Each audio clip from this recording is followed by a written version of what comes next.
queridos compañeros que ahora voy a presentar en el marco de la nueva convocatoria de la revista EMAGE, Hacer Extensión en Humanidades, de la Facultad de Filosofía y Humanidades.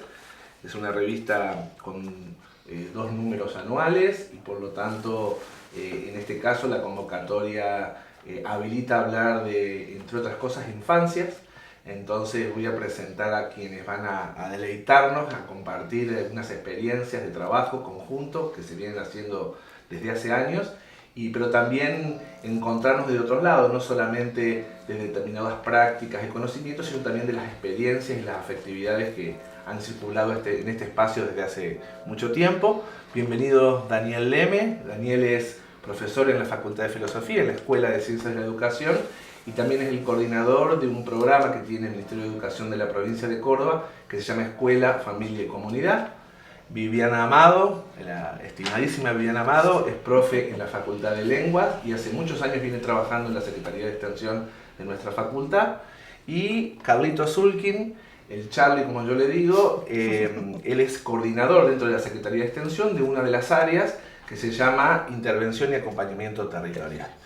Y ambos espacios articulados ya vienen trabajando incluso en tiempos prepandémicos, y la idea es bueno, comenzar a charlar de qué venimos trabajando, cómo fuimos planteando, cómo nos encontramos en algún momento y dijimos, bueno, está bueno empezar a caminar juntos en torno, entre otros tópicos, a las infancias. Bueno, ahí un poco todo empezó conversando con Daniel, que coordina un programa, y antes de la pandemia, bueno, un poco movidos por inquietudes que estaban muy cercanas en el territorio, en este caso intervenciones a nivel de escuela. Bueno, empezamos a conversar un poco y ver cómo se podía hacer algún tipo de articulación entre el área específicamente esta de la Secretaría de Extensión y el programa Familia, Escuela y Comunidad que coordina Daniel. Particularmente el interés estuvo un poco puesto en el uso de un dispositivo que trabajamos muchísimo desde la Secretaría en distintas instancias, con distintos grupos, que es el teatro de títeres. Pero no el teatro de títeres como por ahí se puede concebir meramente como un recurso recreativo, sino como un dispositivo de intervención. ¿No es cierto, Daniel? Era un poco desde ahí venía la... Exactamente, fue para nosotros,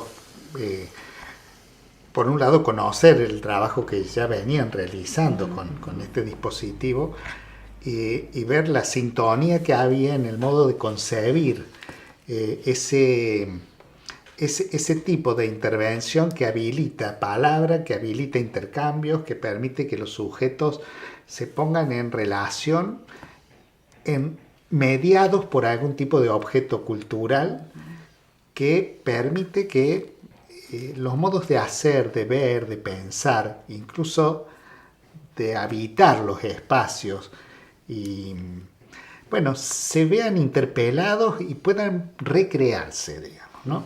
En ese sentido, conociendo el trabajo que se hacía con este dispositivo de títeres en diversas intervenciones, es que nos pareció que tenía mucha relación con otros modos de trabajo que tenemos en el programa, con otros espacios que utilizan los lenguajes artísticos como un modo de recrear las prácticas y de ayudar a los docentes a reposicionarse en su modo de relacionarse con el conocimiento, con los estudiantes, niños, jóvenes, niñas, adolescentes, y con las familias y la comunidad. En esa búsqueda es que felizmente fuimos encontrando sintonía y hicimos una experiencia de trabajo destinada a docentes en el año 2017, recordábamos hace un rato, sí, porque los tiempos pasan muy rápido y nosotros siempre iguales. Y bueno, y esa experiencia para docentes que intentó como ayudar a repensar algunas dificultades que había en las prácticas cotidianas, en el modo de relacionarse con chicos y chicas y familias, fue muy fructífera. Así que cuando encontramos la oportunidad de volver a trabajar juntos, a articular, bueno, la aprovechamos y tratamos de darle otro marco y más consistencia, ¿no? Sí, ahí en ese sentido hay que decir también que el teatro de títeres nosotros lo fuimos planteando en un recorrido que tuvo como dos grandes momentos de intervención extensionista, ¿no? Un primer momento en donde como equipo producíamos diferentes obras, espectáculos para problematizar distintas temáticas, ¿no? Algunas ligadas a la educación, a la promoción social, a la salud, pero de alguna manera esos primeros momentos, esos primeros caminos extensionistas tenían una impronta de transferencia. O sea, veíamos el trabajo extensionista desde un enfoque meramente de transferencia. Es decir, el público siempre era público, en un espectáculo, donde estaba esta relación entre el espectáculo y los espectadores. Y luego, a raíz de distintas incorporaciones que hemos tenido en el equipo de trabajo y problematizando esta noción de extensión, empezamos a pensar en los procesos de apropiación, ¿no? Dentro de un marco muy general del derecho a la cultura, y ya no pensando solamente en el uso del teatro de títeres, el acercamiento al teatro de títeres como consumo, como acceso a, sino nos empezamos a preguntar qué pasa si los sujetos pueden, ellos mismos, los que intervienen en la experiencia, producir una obra de títeres.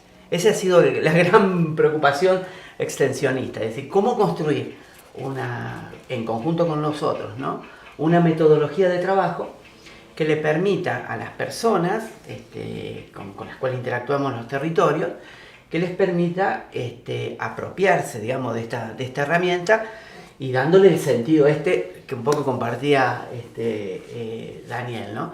Es decir, que se pueda constituir en un dispositivo de simbolización crítico, ¿no?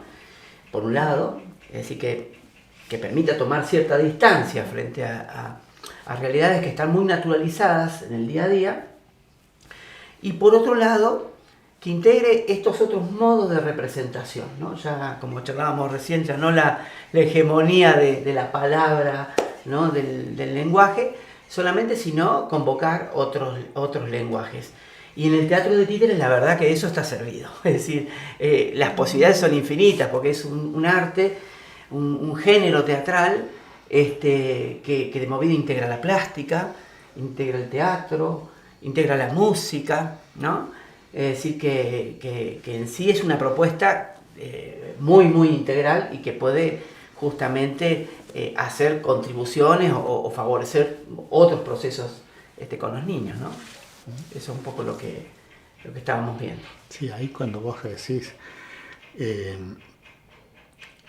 creo que fue el momento de pandemia donde todos quedamos también paralizados y perplejos ante la necesidad de retomar un contacto por herramientas que sabíamos que tenían cierta potencia pero no sabíamos utilizar, donde los espacios habituales comenzaron a ser espacios de amenaza y la presencia del otro también nos intimidaba porque había algo invisible entre nosotros que circulaba y no sabíamos cómo siquiera, ¿no? Y en ese momento empezamos a preguntarnos y nos fuimos encontrando de casualidad también un poco en esa pregunta por cómo habilitar las posibilidades de decir lo que estábamos viviendo, de compartir lo que nos estaba pasando a nosotros como adultos, a los docentes en particular, y a los chicos, a las chicas. En general tenemos como la presunción de que ellos como que se las arreglan. ¿Quién puede darles, permitirles una expresión? ¿Quién se detiene a escucharlos, a mirarlos?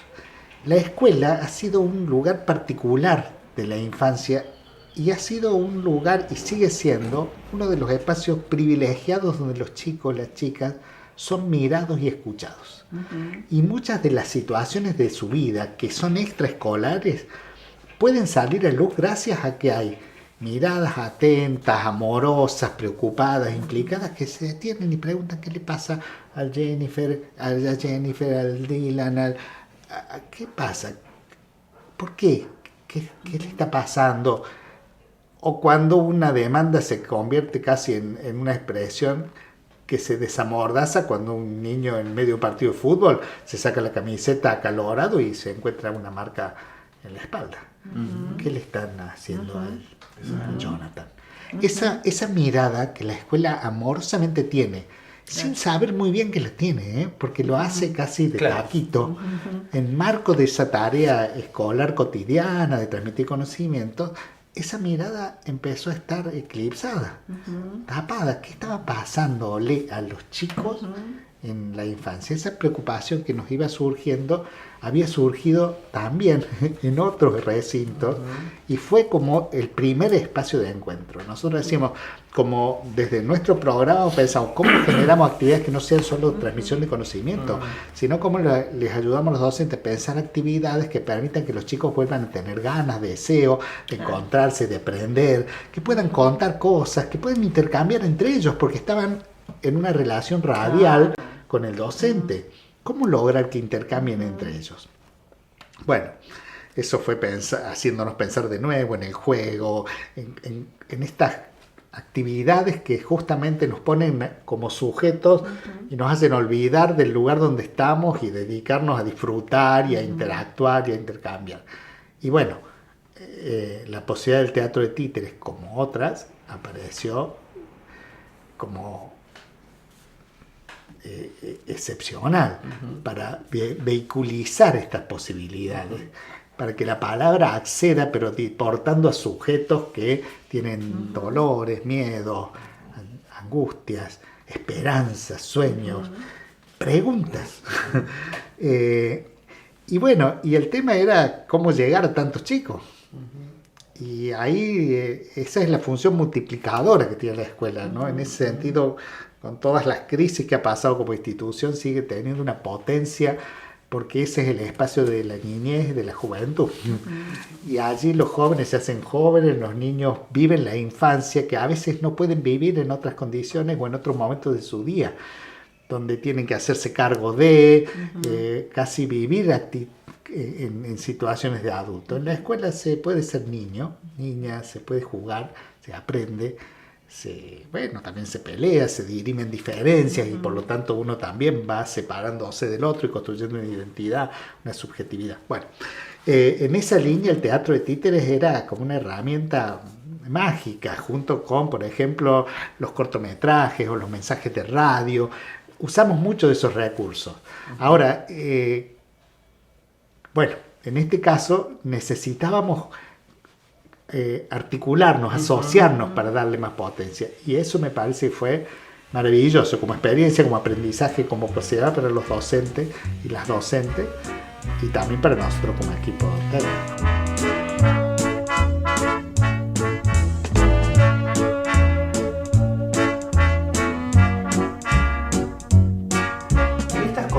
¿no? Esta habilitación de la oralidad como un dispositivo político de hacer audible aquello que a veces no se hace audible, ¿no? Que ustedes fueron llevando adelante en las diferentes experiencias. ¿Qué cosas aparecieron? Porque a veces uno trata de pensar en la pandemia como un momento de excepcionalidad, de incertidumbre, pero pareciera que uno en el análisis hace un hiato entre lo que venía haciendo y esta hora vuelta a algo que parece ser, al menos para algunas personas y algunos teóricos incluso que siempre reflexionan, como que si nada hubiera pasado, digamos. La pandemia visibilizó cosas que estaban, pero que se profundizaron o que estaban ahí anudadas y se desanudaron. ¿Qué desafíos implicó este contexto en estas narrativas, en estas experiencias contadas y después formalizadas en el dispositivo? No sé, estoy tratando de pensar porque sí, una súper pregunta, ¿no? Me parece que yo creo que todos coincidimos en que la situación de pandemia y de aislamiento obligatorio ayudó a visibilizar en principio, ¿no? A visibilizar de distintas maneras, ¿no? Pero de pronto los canales por los que se educaban los chicos no eran los mismos. Lo que a mí me parece muy interesante que lo que parece como un límite, la limitación de estar compartiendo un espacio, de estar compartiendo la escuela y demás, eso se vio interpelado, se vio hackeado por completo, pero también hubo otra posibilidad, había otros espectadores, por ejemplo los padres empezaron a ver qué es lo que pasaba en la situación de aprendizaje también, que eso era totalmente ajeno, digamos, porque lo que pasa en el aula no se sabía, y esto empezó a verse, y me parece también que fue muy interesante, fue distinto según los casos también, ¿no? Pero me parece que algo que puede verse como una limitación, que tiene que ver con el tema de que no podemos disponer de una aula para reunirnos, entonces el chico se reunía y el docente, en los mejores de los casos, ¿no? en sus hogares, también facilitó otras posibilidades, qué sé yo. Así como uno puede pensar en aspectos negativos, también hay aspectos muy positivos porque los padres se involucraron de otra manera en algunos casos, en otros casos se sintieron interpelados los padres como docentes también, pero yo creo que hubo un corrimiento muy grande que no sé si lo estamos mirando, digamos, ¿no? Y en el caso del taller de títeres, yo creo que bueno, es un dispositivo que vino muy a mano como para poder empezar a poner en palabras lo que estaba pasando, ¿no?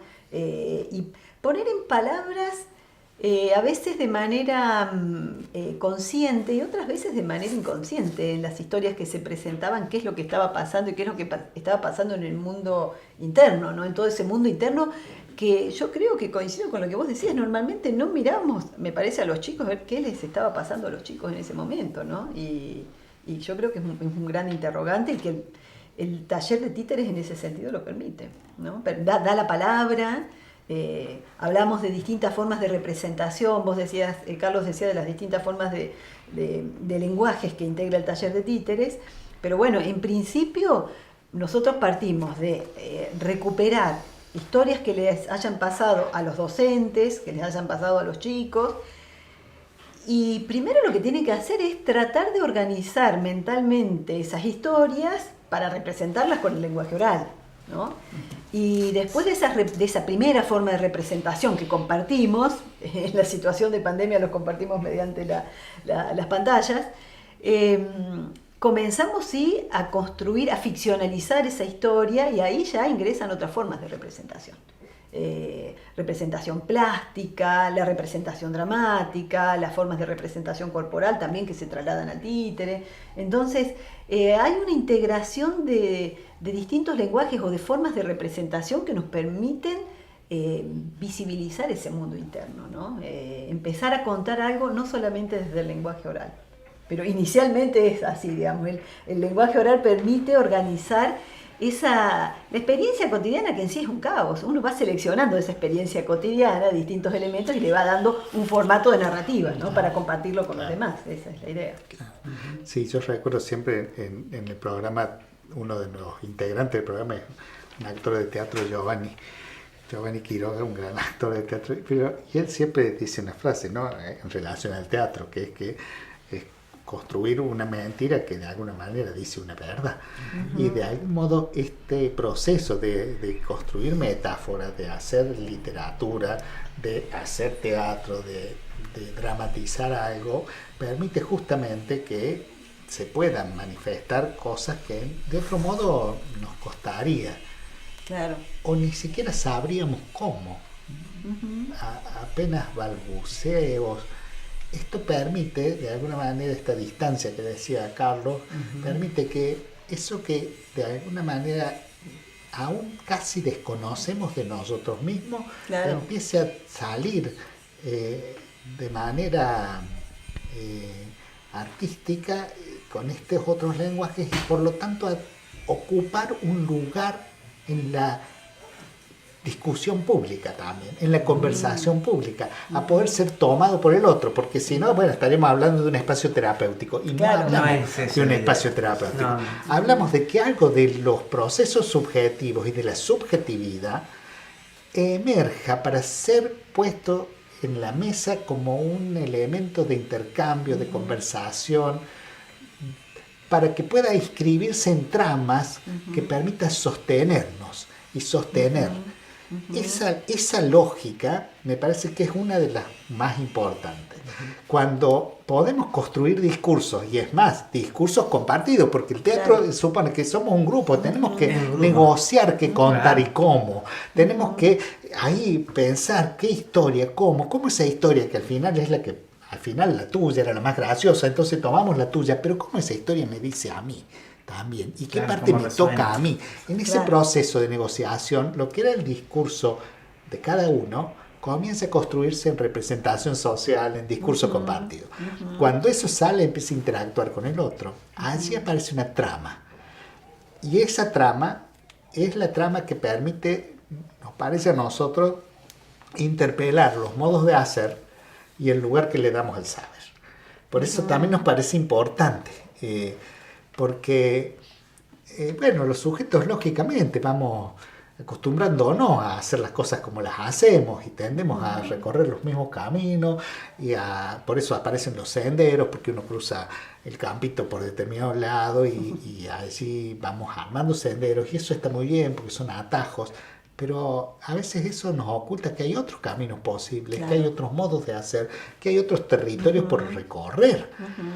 En ese punto, qué sé yo, nosotros como programa, cuando vamos a un museo, cuando vamos al Museo de Antropología, empezamos a ver que allí hay pruebas de una diversidad que se entiende desde la diacronía, y es fácil entenderla de la diacronía. Eso nos hace interpelar si esa diversidad no estará en la sincronía. Claro. Y entonces una docente dijo, mira, ¿por qué no hacemos un museo con las piezas importantes que hay en la casa de los chicos? Claro. Las más valiosas. Y entonces una chica trajo un vestido de novia de su mamá, otro trajo una taba, otro trajo... Y allí había que exponerlas como piezas arqueológicas. Y claro que sí. Si portan significados, si dicen quiénes son estas familias, de dónde vienen. Yo traje una herradura, dice uno, porque esa era de mi abuelo y que se le ponían los caballos, ¿cómo? Y la taba... Bueno, quiero decir, fíjense, allí algo se produce que pone a los sujetos a interactuar de otro modo, en otros espacios, con otros temas, pero requiriendo del saber, porque para hacer no me acuerdo ahora cómo se llama, la etiqueta de una pieza, hay que poner en juego el saber, y hay que aprender a escribir, muchachos, y hay que saber qué quiero contar, y después poder contarlo. Si para eso no sirve la escuela, no sirve para nada. Si no sirve para contar nuestra historia, para armar historias de amor y cartas de amor, ¿para qué? Claro, y se resignifica ese objeto que es de la vida cotidiana del chico, que probablemente ni lo tenía en cuenta desde lo naturalizado que está, se resignifica en la escuela y se resignifica también todo el proceso de aprendizaje. Y allí el teatro de títeres ocupa el mismo lugar. Y hay un elemento ahí que está... Hace estallar todo eso. Todo el tiempo sobrevolando esto y que a mí me parece esencial y es más, casi que lo podremos poner como condición necesaria, vuelvo sobre los procesos de extensión, que es el papel del humor, ¿no? Realmente el humor lo ponemos en un lugar del entretenimiento, de la cosa alienada, banal, y el humor es una herramienta de intervención extensionista para mí primordial. Y en esto el teatro de títeres tiene un lugar privilegiado ahí. Y tanto los niños como los adultos rápidamente lo reconocen cuando se dan condiciones para ese dispositivo, porque sabemos bien que el teatro de títeres también ha tenido lugares banales en la escuela y en tantos otros lugares, como mero llamador o motivador. Chicos, vamos todos a lavarnos las manos, ¿no? Es decir, el uso de ese dispositivo ha sido bien diferenciado en otros ámbitos. No es en esto que estamos hablando acá. ¿Y por qué? Porque de por sí el teatro de títeres está, se constituye dentro del género del grotesco. Y el grotesco justamente lo que tiene es la exageración, la deformación en lo que le va. La medida del teatro de títeres es la desproporción. Entonces, ahí tenemos un aliado interesantísimo para intervenir en lo social, porque el teatro de títeres hace un efecto como de zoom, ¿no?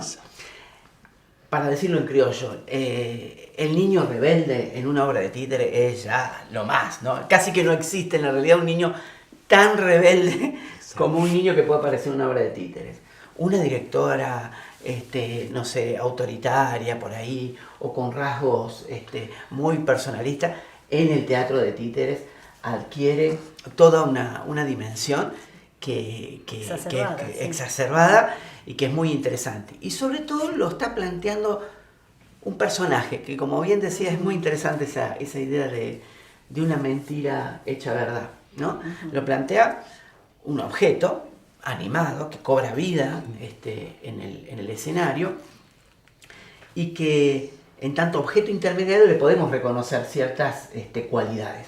Una que es central, y más en estos tiempos, y más pasando todo lo que hemos pasado a nivel traumático con la pandemia, es que es un objeto inocuo. Es inocuo, no representa una amenaza, ¿no? Y eso los chicos lo reconocen rápidamente. Nosotros hemos visto en muchas oportunidades cuando los chicos se apropian de este uso, ¿no? del teatro de títeres, cómo aprovechan para hacer chistes con respecto a pautas de crianza de sus padres, a ciertas formas de escolaridad. Es impresionante. O aprovechan a jugar este rol de responderle a la maestra. Yo me acuerdo que había un nene en una propuesta de títeres que lo entrevistaban después de todo el proceso de títeres y discutía con la maestra. Y él decía, ¿qué es lo que más te gustó? Responderle a la maestra, decía él. ¿Por qué? Porque responderle a la maestra es tan lindo, decía. Y lo había podido decir en ese mundo de ficción. Y me parece que es interesante esta idea de que vos planteabas la construcción de trama, porque van construyendo tramas, sin duda, mientras se va creando estas historias de títeres, el humor, y básicamente me venía también a la cabeza la relevancia de todo el proceso creador. Exacto. Digamos, acá una palabra clave, y me parece vinculada con el humor y con lo lúdico, es la construcción de un proceso creador, que yo creo que en general, digamos, el proceso de taller de títeres y otros dispositivos lo permiten, pero en este momento a mí me parece que es fundamental y hay como una necesidad, yo veo así en las situaciones de tantos de adultos como de niños, como una necesidad de jugar, de divertirse y de crear, ¿no? En ese mundo que se define como un espacio lúdico, ¿no?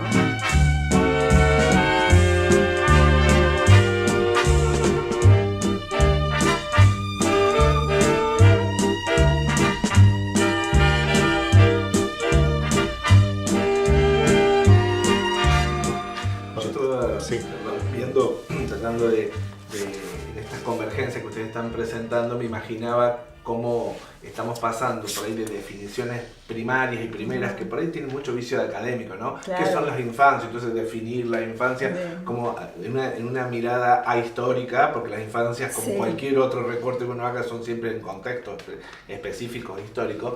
Pensaban acá también cómo se interpela desde este dispositivo y de estas propuestas que ustedes hacen, estos desplazamientos para pensar las infancias, porque en su genealogía esa noción estaba muy atada a que por defecto, por ser infantes, hay tutela.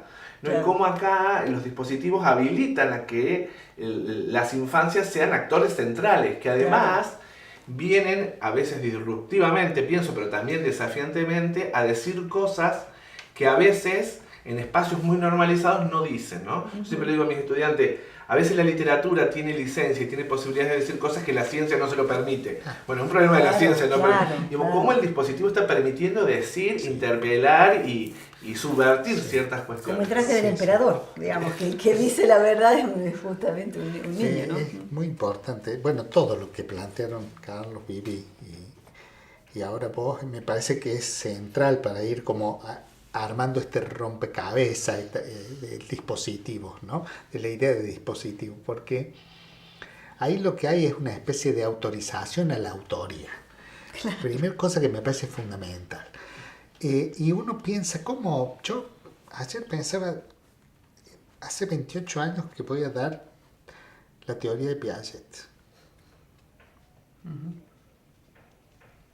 O yo estoy loco, o yo tengo la capacidad de volver a dar mi versión y a construir una nueva versión que me hace autor allí. Si no, seguro que lo que yo diga allí es una palabra muerta. Pero es que tampoco hay tantas novedades en la teoría del conocimiento y de la inteligencia, al menos en estos campos, que no necesite partir de allí. Porque uno no tiene suerte de inventar cosas todos los días. Ahora, ¿dónde está la autoría de un docente? ¿Dónde está la autoría de un niño? En este juego creativo que decía Viviana. allí cuando uno se puede reconocer en autor, en plantear mi versión de Hamlet, Claro. claro, yo no soy Shakespeare, pero esta apuesta es la mía. Acá yo soy coautor. Y cuando soy coautor, aparece la posibilidad de transmitir algo que, en lo que creo, en lo que, Claro. que me lleva, que me porta. La segunda cosa que me pareció, y en ese sentido el lugar de autor, es el lugar autorizante también para los estudiantes. Y es que no se puede pensar el aprendizaje sin autoría, porque justamente la enseñanza genera condiciones para que el otro haga el trabajo de aprender. No son procesos similares. Uno es la enseñanza, son dispositivos, propuestas. Ahora el aprendizaje lo hace cada uno. Y uno es autor de su aprendizaje. Es más, es una invitación a trabajar. Claro. Ahora, la maravilla de la función docente es que invita a que uno se tome el trabajo de trabajar, de crear sobre algo que todavía no sabe que es bueno para sí. Entonces es sorprendente. Ahora, para que eso sea, yo tengo que lograr entusiasmarte, que vos tengas ganas, porque si no, no te va a tomar el trabajo de aprender, porque aprender es muy lindo, pero lleva trabajo. Y duele a veces. Y a veces cuesta, claro, y duele. Entonces, ahí se va mezclando esta cuestión de la autoría, me parece central, porque esto que vos decías, las infancias no existen en los libros. Lo que existen son chicos y chicas que viven sus vidas, que ahora, ¿cómo nos enteramos entonces de quiénes son, de qué portan? Porque generamos condiciones para que se expresen. Estos son los dispositivos. Condiciones para que ellos se expresen. Allí la comunidad aparece en la escuela, porque la comunidad está siempre en la escuela. Por eso nuestro programa se llama Escuela Comunidad, pero no siempre es trabajar con el dispensario, que sí lo hacemos.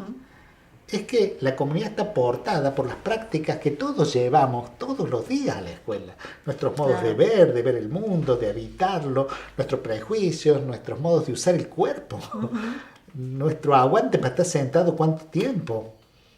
Allí está la comunidad presente, le aportamos los sujetos, y eso no se puede manifestar, legitimar y poner a dialogar con el saber escolar, no hay aprendizaje posible. Y lo que decía Carlos, perdón, con esto termino porque me parece genial, el humor, esto que él rescata del humor y la vive y lo liga a la tarea creativa, sin duda el humor es resistencia y es denuncia, y nos ha sostenido en noches oscuras de nuestra historia reciente, y ha sido el modo de poder insistir planteando una palabra que diga que las ideas no se matan, de modos muy diversos. Ahora también al lado del humor siempre, y al lado de lo lúdico, hay placer y satisfacción. Y ese otro costado, hay diversión, y habla de que se abren más de uno. Hay diversión.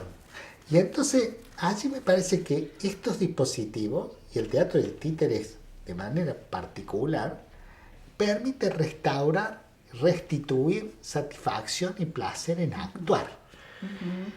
Y por lo tanto, generar bienestar en los espacios de trabajo. Y si no hay bienestar, no hay pasión. Y si yo no estoy contento y entusiasmado para enseñar, para escuchar, para acompañar, para aprender, y algo seguramente no está funcionando bien. Y me parece que en ese punto, bueno, yo encontrar y legitimar ese lugar en los espacios que parecen serios, como los académicos, como los escolares, donde acá nos divertimos en el recreo, pero acá estamos serios. No, si el aula es un banquete, el aula es una fiesta, y tiene que serlo. Si ahí no hay diversión, si ahí no hay satisfacción, no hay pasión, no hay transmisión, no hay conocimiento. Y por ahí es importante remarcar también que hay una intencionalidad, ¿no?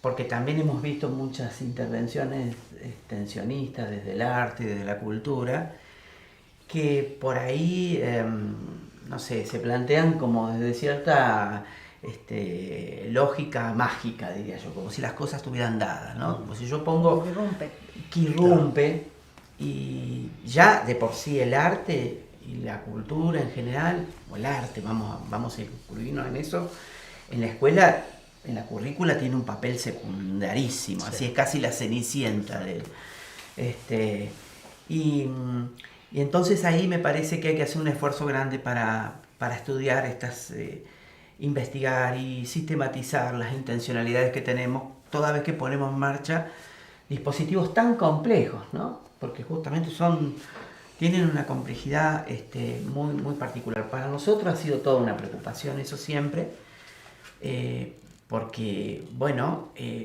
sabemos que si no existen ciertas condiciones, es difícilmente un niño, una niña o ciertos docentes pueden crear. A ver, en cultura nadie puede demandar lo que no conoce. Claro.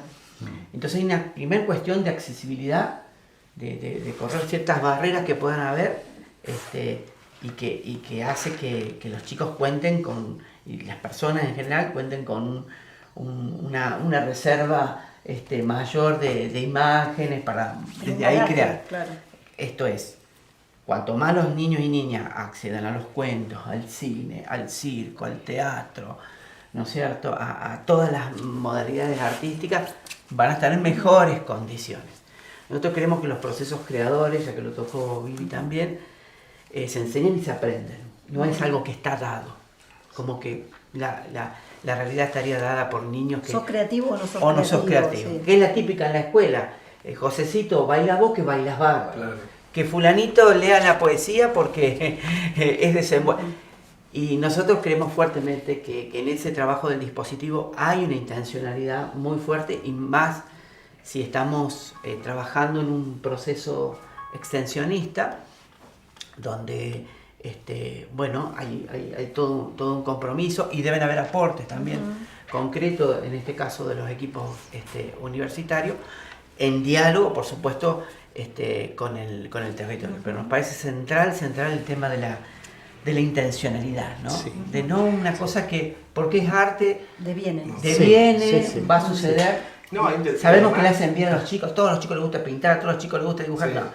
Nosotros en el proceso de taller, por ejemplo, hay 3 momentos que son convergentes, vos los conocés, Daniel, pero nosotros tenemos una fase que le llamamos fase narrativa, que tiene que ver con toda la producción de una historia. Nuestra materia prima es la historia, que generalmente es algo que te haya pasado, alguna situación graciosa, eminentemente graciosa, no por eso sonsa, sino que tenga cierta densidad.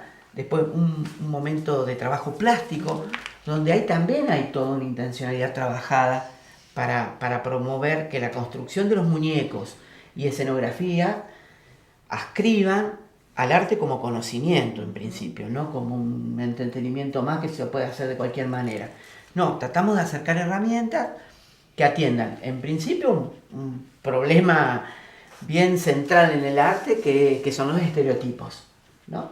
Todos tenemos tendencia a reproducir estereotipos en el dibujo, en el volumen, en la forma de cantar, en la forma de actuar. Entonces, un primer trabajo artístico y estético es hacer una propuesta metodológica que opere críticamente sobre ese contexto con que están los chicos. Y por último, una fase dramática que también implica el cuerpo, una dimensión negada si la hay en la escuela y en tantos otros ámbitos, ¿no? Siempre el cuerpo es pensado como un medio de transporte del pensamiento, ¿no? Entonces, ahí también el trabajo es eminentemente interdisciplinario. Integra gente de teatro, gente de plástica, no es un titiritero. Psicólogos, trabajadores sociales, es decir, y ahí volvemos sobre una característica también relevante de los procesos de intervención extensionista, que tienen objetos sociales complejos y requieren miradas multi e interdisciplinarias, ¿no? Así que en eso también hay toda una preocupación constante, nunca nos alcanza, siempre estamos tratando de incorporar otras disciplinas, porque es bien compleja la tarea. Interesante el potencial curricularizador que tiene, digo, porque en esto que ustedes vienen diciendo, digamos, ¿no? Yo haciendo un ejercicio de memoria, por ahí el secundario, que es más próximo en mi edad, pero digamos esa partición de la totalidad en disciplinas, ¿no? Entonces yo pasaba Pero de golpe cuando uno las pone en situaciones de disciplina, la mayoría eran exigencias que tienen que ver con el orden de la razón, ¿no? Y además como una presunción de que todos razonamos de la misma manera, cosa que no es así. Entonces, las materias expresivas, como se les llamaban, ¿no? Educación física, teatro si hubiera, música si hubiera, son tan chiquitas y demás, como pareciera que la educación pasara por lo otro y en todo momento las otras tienen menos como una ornamentación.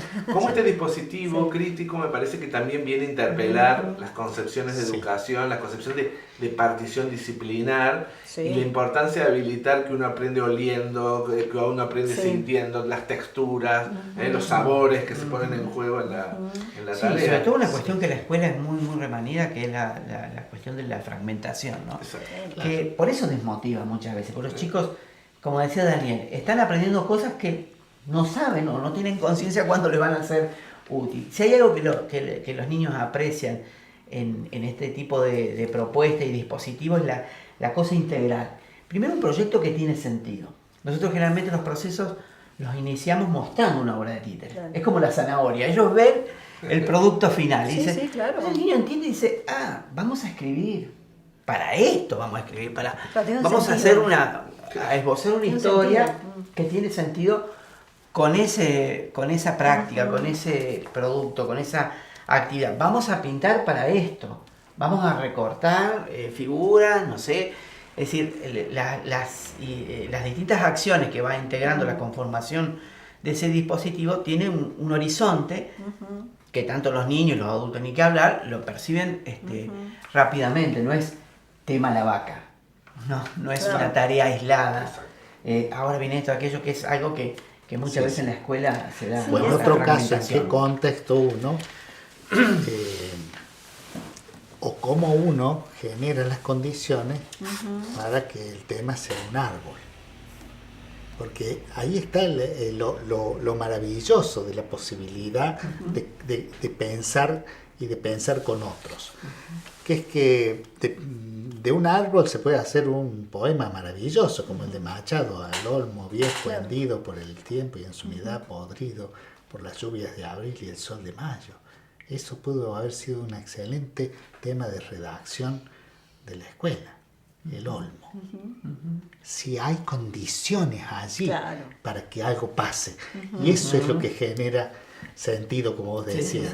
En ese punto nada queda, digamos, fuera de la posibilidad de la belleza, del decirse, del sentido, cuando hay condiciones. Por eso para nosotros estos dispositivos lo que hacen es ayudar a recrear los modos de hacer en la escuela. Recrearlos es tomarlos, no sacarlos de la nada. Recrearlos es hacerlos nuevos y recrearlos, decimos las prácticas en términos técnicos, pero esos modos de hacer compartidos, recrearlos y también recrearnos en ese hacer. Por eso la satisfacción y el placer en actuar, en ese juego de palabras. Y revivificar los saberes. Por eso digo, el olmo puede ser cualquier cosa, puede ser la vaca, pero ¿qué vaca? ¿Qué vaca? ¿Y cómo mira esa vaca? ¿Y cuántos sueños puede haber que nosotros proyectemos allí? Y eso es hacer que los saberes de la escuela tengan vida. Como vos decías, ¿viste? ¿Escribir para qué? Tal cual. El sentido, ¿Para esto? ¿Para qué? Esa idea de autoría que vos planteás y que lo planteaste de manera tan clara en función de lo que preguntaba José, en relación con el rol que tiene el niño y ese rol, ese espacio de autor me parece fantástico, y esa posibilidad de expresión que permite un dispositivo como el teatro de títeres, también me parece que eso habilita a pensar el hecho de que necesita espectadores. Digamos, porque eso es central, digamos. Me parece que estamos pensando en la expresión, pero también hace falta espectadores, hace falta quien esté significando eso que está sucediendo. Qué sé yo, el docente cuando hace la obra, porque estamos hablando de los niños, pero nosotros trabajamos básicamente la experiencia del año pasado con docentes, ¿no? Y los docentes después replican con los niños. Pero la idea es que el docente como participante de un taller o el niño como participante de un taller se convierte en autor, se convierte en creador, digamos, en un creador grupal, ¿no? Social, pero necesita espectadores. Y en ese proceso a mí me parece fantástico, porque el año pasado tanto ustedes como nosotros fuimos espectadores de lo que produjeron las docentes y cómo jugaron, cómo se divirtieron. A nosotros nos sorprendió. Siempre nos sorprende el proceso de títeres.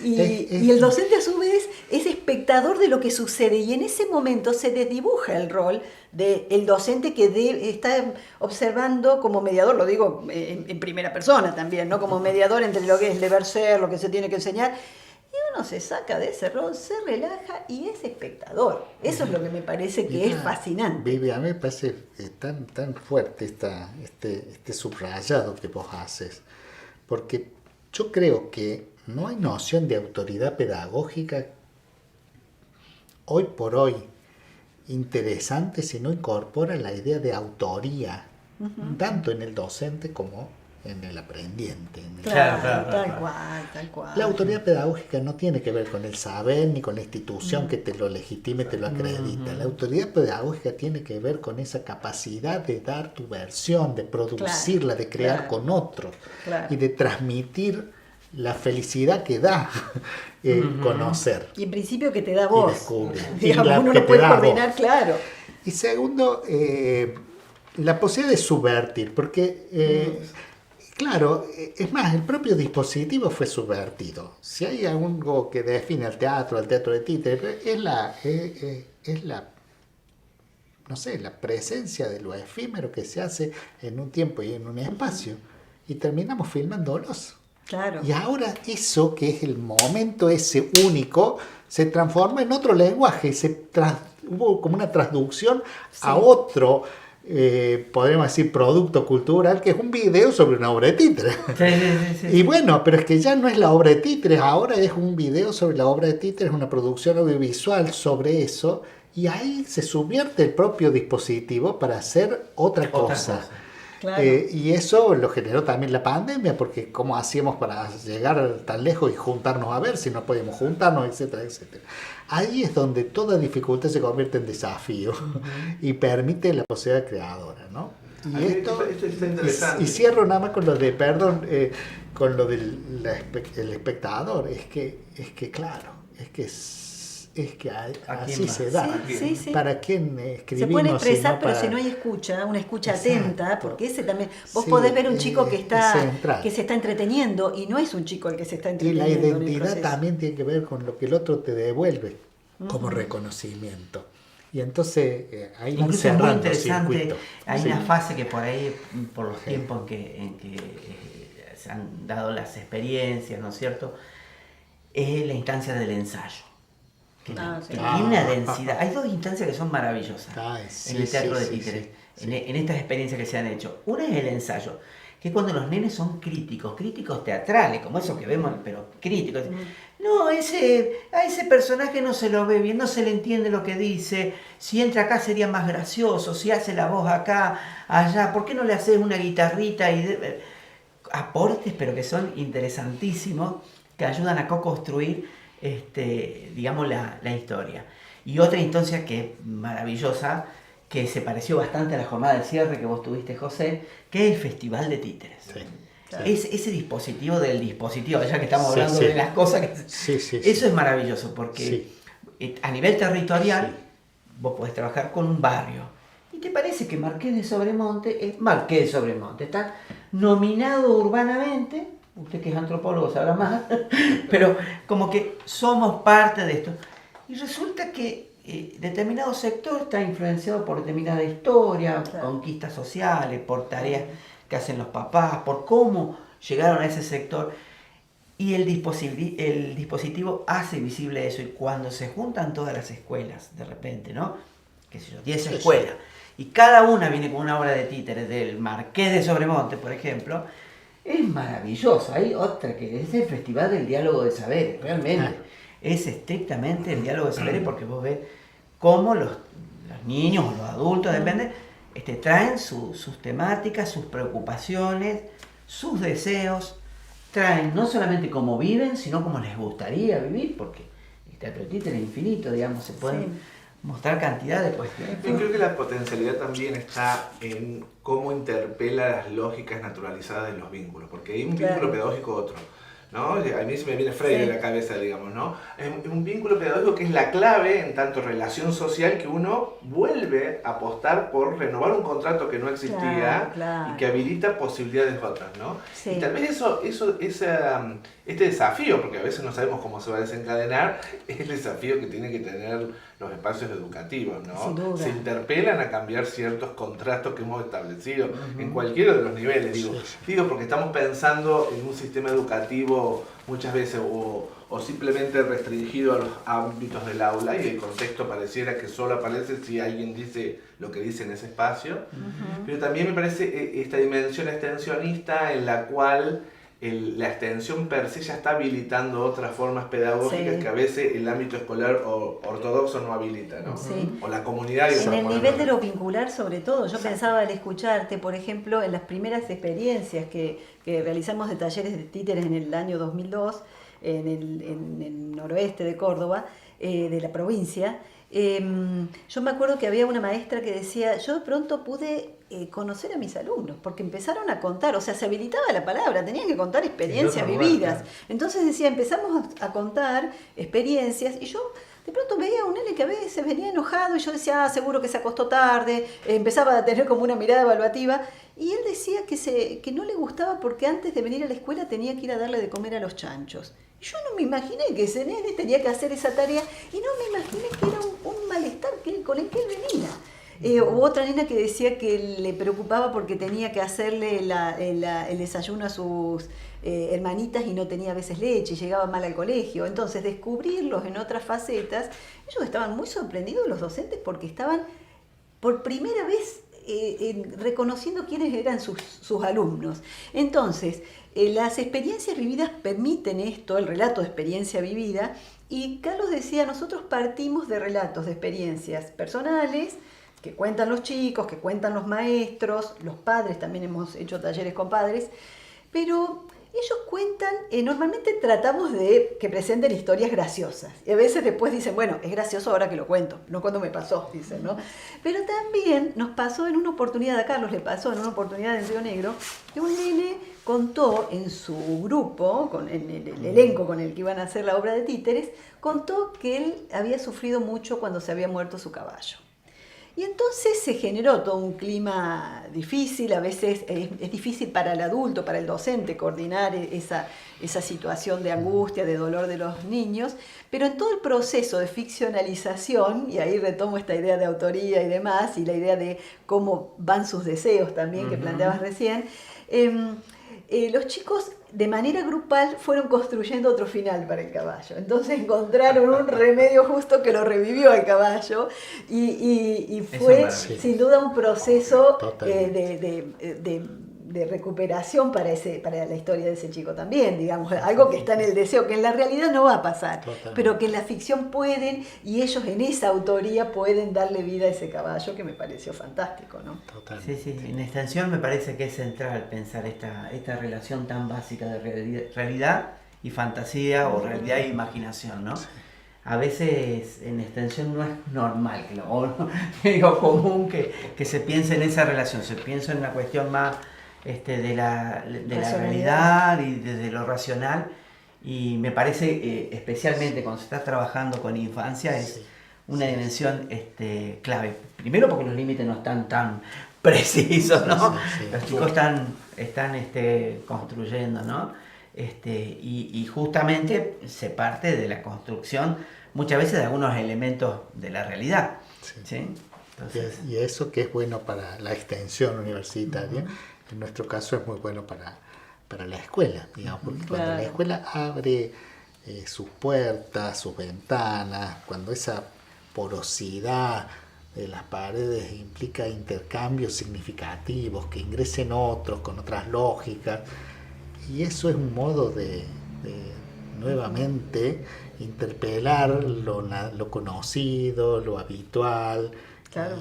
y incorporar la novedad como modo de transmisión. Por eso estos intercambios son muy fecundos, ¿no? Abren puertas, generan posibilidades y a veces ni imaginamos las cosas que después los otros hacen con eso.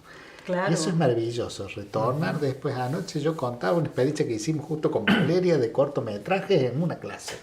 Y entonces me dice, yo vivo cerca de esa escuela, hecha en el 2010 la experiencia, vivo cerca de esa escuela y como nosotros trabajamos en una biblioteca, ahora la directora fue y nos buscó para que hiciéramos una cosa con libros.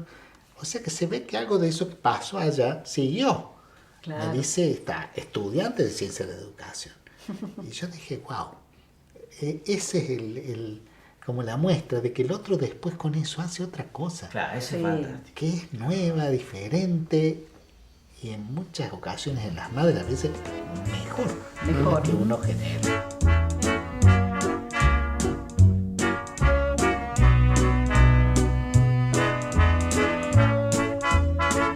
Bueno, el año pasado a mí me parecía importante recuperar un poco de la experiencia que hicimos de manera conjunta el año pasado con la mediación tecnológica. Porque Eso es muy fue interesante todo un ver todo lo proceso. que- Nunca habíamos hecho algo así. Nunca, a nivel virtual jamás. O sea, habíamos hecho algunas experiencias con con un grupo de Boy Scouts, Claro. también habíamos hecho experiencia de taller de títeres con la mediación de las videoconferencias, qué sé yo. Claro. Pero no lo habíamos realizado en proceso. Claro. O sea, tratar de traducir ese taller que nosotros lo planteábamos de manera presencial con los docentes, realizarlo de manera virtual fue todo un desafío. Y ahí Oh, no, tuvimos que reconstruir, espectacular. pero fue muy bueno porque fue toda una aventura, yo creo, ¿no? Sí, sí. El otro día repasábamos con Carlos todo, nos preguntábamos qué había del proceso de taller de títeres antes, pensando en el títere como dispositivo y en el taller de títeres como dispositivo y pensando el taller también como proceso, ¿no? Especialmente. Y decíamos, bueno, ¿qué es lo que hacíamos antes y qué entendíamos por taller de títeres, por dispositivo y demás, y qué tuvimos que hacer en la situación de pandemia y aislamiento, y que fue la experiencia que hicimos con ustedes? Porque ahí tuvimos que redefinir el modo en que íbamos a trabajar y traducir ese taller con las herramientas tecnológicas.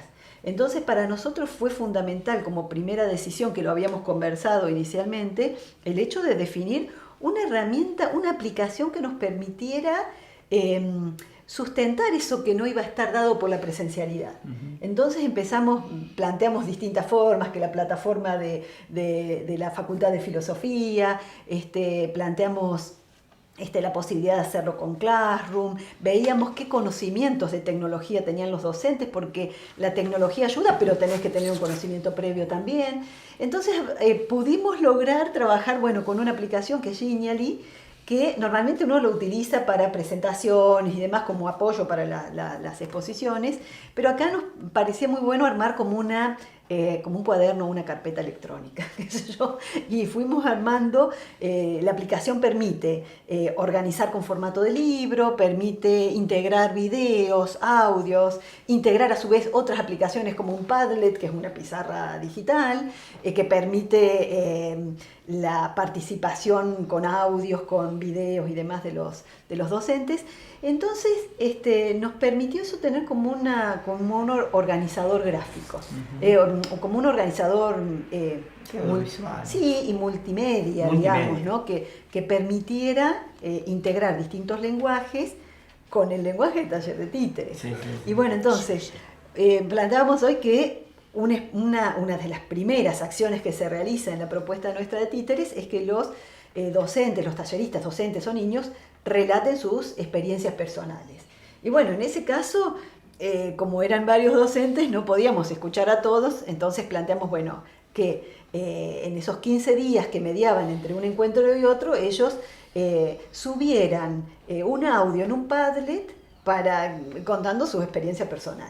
Claro, al ser grabado, normalmente uno lo cuenta y se pierde eso, ¿no? En realidad en la O sea, presencialidad... queda en el ámbito ese, digamos, de compartirlo vivencialmente. Pero... Nosotros solíamos grabarlos. solíamos grabarlo porque hay historias que son Sí. pero desopilantes, y sobre todo en Sobre los todo contextos rurales. Rurales impresionantes. Desopilantes, pero es impresionante lo que surge, ¿no? Entonces, ellos tenían que grabarse y compartirlo, y claro, ya al tener que grabarse la voz, ese audio iba a quedar, como iba a ser persistente, Sí. entonces empezaron a hacer todo un trabajo, y no fue un trabajo que le quitó naturalidad, pero el audio estuvo preparado. Entonces empezaron a surgir la calidad narrativa que tenía cada uno, y realmente fueron relatos tan ricos que dijimos, bueno, esto no solamente queda como una parte del proceso. Entonces los bajamos, armamos un canal de podcast, y para que lo pudieran escuchar por Spotify directamente a esos relatos que de otra manera se perdían en la presencialidad. Digo, porque esto que fue, no sé, que nos vimos obligados, sí, un salvavidas para salir del paso resultó siendo una Se potente potenció. herramienta para Sí. mejorar los procesos. La mediación Sí, sí. tecnológica potenció Sí, sí. el proceso de taller de Sí, títeres, y lo que a nosotros nos sorprendía con Carlos es que la motivación que tenían los docentes. Los docentes estaban Impresionante. motivados Eso fue para lo que- narrar, motivados, y después sus obras, como vos decías, no las representaron. Primero en los ensayos se grabaron, se filmaron y usaron como podían. Y algunos íbamos acompañando también con las herramientas que nosotros conocíamos, pero se grabaron, se filmaron, subieron esos videos. Carlos hizo una devolución con esos ensayos y después ya hicieron Es muy versiones interesante el definitivas. tema del audio, porque normalmente cuando me toca coordinar talleres hay una instancia, digamos, de crítica teatral, ¿no? Para tratar de potenciar la historia, o por ahí algún rasgo que está bueno que se lo explote más, bueno, ese tipo de cosas. El tema de estar trastocado el tiempo en sí, Y el espacio, el no espacio compartir el espacio. y el tiempo, me obligó de alguna manera a inventar otros modos de intervención. Uno de ellos fue el audio, y fue muy valorado por la gente. Esta posibilidad de hacer un audio, que yo me tomaba el trabajo de ver la obra filmada, unos ensayos, digamos, 1 o 2 veces, y hacer un audio específicamente para ese grupo, para que ellos escuchen incluso cuando puedan, cuando quieran, no en la instancia del taller en sí. Y la verdad que eso fue muy rico. Para mí fue muy interesante todo lo que aprendí, ni hablar. Pero porque hay muchas cosas que en términos teatrales uno lo mira, hay que procesarlo, y es muy Claro. loco. Por ahí no En se te el ocurre la momento, no. resolución de una obra, o una obra no llegaba a tener un final bien y de repente, no sé, estás en la calle, viste un elemento, te acordaste de algo, Lo conversabas. Y ya.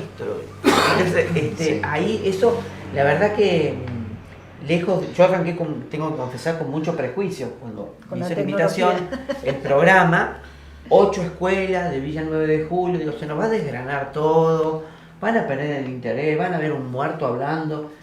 Porque, claro, en términos teatrales me costaba Claro. hacerme la idea de que Sí, me sí. pudiera conectar mínimamente, nos pudiéramos conectar como equipo con los maestros. Todo lo contrario. Ahí yo creo que también, dentro de los elementos que estuvo muy a favor, es el hecho de que no fuimos paracaidísticamente, sino que había un proceso desangrado por el Sí, programa. sí, eso Por eso sí. esas alianzas con determinados programas del Estado, no programas hechos para juntar votos, sino programas que tienen toda una calidad técnica, que Y uno que lo tienen observa, historia que también. tienen historia. Compromiso. Es muy interesante la alianza de la universidad Sí, con sí. esos programas, porque Sí. permite, sumarse a un recorrido que ya está hecho. Y la verdad que yo no sé si una sola escuela tuvimos problemas de que no pudieron ajustarse el horario, Al tiempo. pero todo lo demás de asistencia perfecta, Sí, yo en y sin eso- puntaje, ¿eh? Estamos hablando de algo que No. es muy caro en el ámbito docente, que los docentes se sumen a un proceso de formación sin puntaje. Esto terminó con un cartón muy bonito que hicimos, pero que... Sí.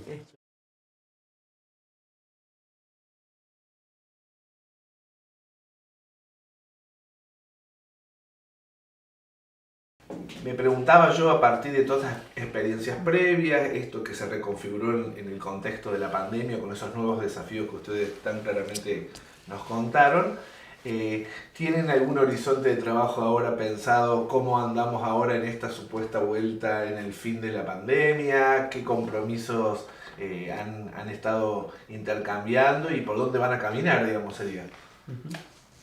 Sí, bueno, sin duda las experiencias buenas siempre hay que repetirlas y recrearlas. Así que tenemos, por un lado, cosas pendientes, porque comenzamos, además de este taller virtual, que fue un espacio novedoso, el año pasado fue un año de vueltas temporarias, a veces a la presencialidad, y por mayo hicimos una experiencia presencial en la zona de Márquez Anexo, en una escuela primaria y el jardín que está al lado, y fue la verdad una experiencia muy interesante que tenemos que concluir en el sentido de darle continuidad para engarzarla en los procesos comunitarios que allí se dan. Desde hace varios años allí trabajamos como parte de una red entre las escuelas, centros de salud, ahora el parque educativo, merenderos, etcétera, una red muy potente donde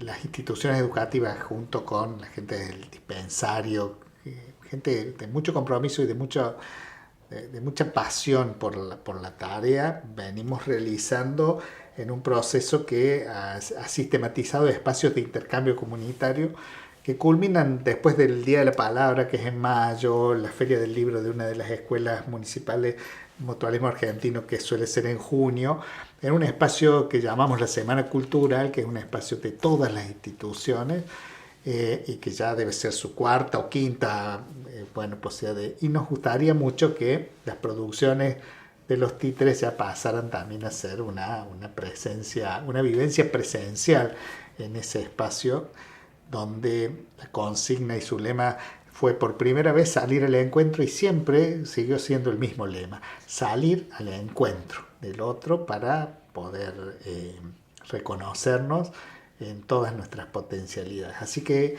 la idea es continuar por allí e ir viendo cómo podemos seguir asociando actividades para dar lugar a que, las dificultades que trae la vuelta a la presencialidad, no porque en sí haya nada nuevo, sino porque justamente a veces los aprendizajes producidos en la situación de excepcionalidad tienden rápidamente apagarse, pareciera que no los portamos ya y que volvemos a las prácticas anteriores.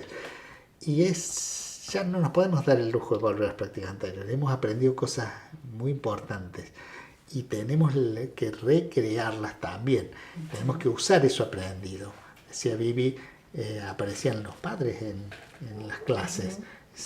Entraron en la relación pedagógica. ¿Qué nueva forma va a tener eso?